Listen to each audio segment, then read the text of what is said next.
Il a tué. Le silence hurle.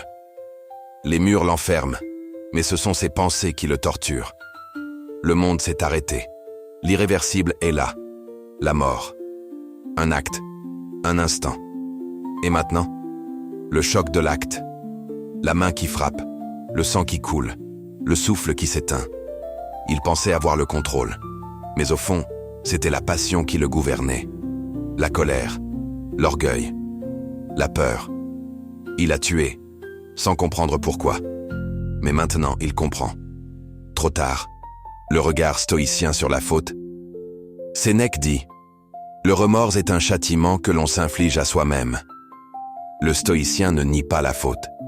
Il l'observe, il l'analyse. Il ne détourne pas le regard. Il n'accuse pas le destin. Il ne cherche pas d'excuses. Il se demande « Qu'est-ce qui, en moi, m'a conduit à agir ainsi ?» Le jugement intérieur. Ce n'est pas la société qui juge d'abord, c'est la conscience.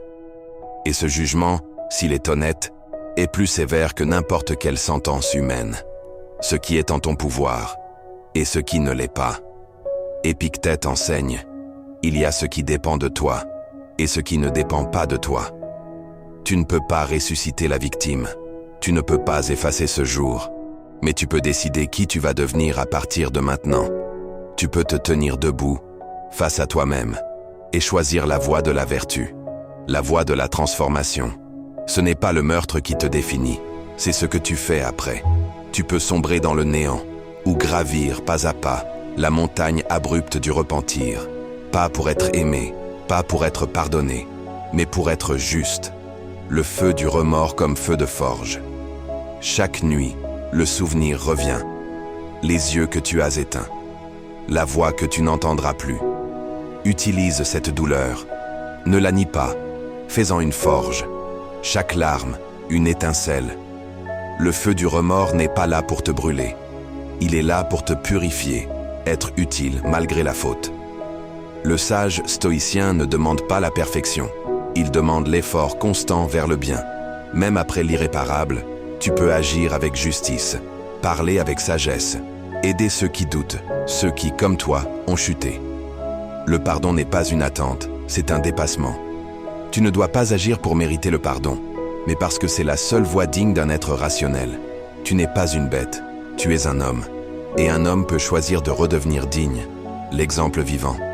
Imagine, un homme qui a tué et qui consacre chaque jour de sa vie à sauver, à reconstruire, à éduquer, à aimer. Cet homme ne peut pas effacer son passé, mais il peut devenir un phare pour les autres. Le regard du stoïcien ultime, Marc Aurèle.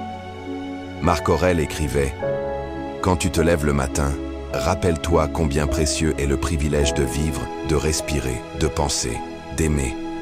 Toi, ce privilège, tu l'as encore. Alors vis, mais vis justement, la vérité stoïcienne ultime. Ce n'est pas la faute qui tue l'âme, c'est la fuite, le mensonge, la lâcheté. La vertu ne commence pas dans l'innocence, elle commence dans le choix. Si toi aussi tu crois que même les pires ténèbres peuvent devenir lumière, si tu crois que la sagesse peut naître du chaos intérieur, alors abonne-toi. Ici, on parle stoïcisme, pas pour briller, mais pour redevenir humain.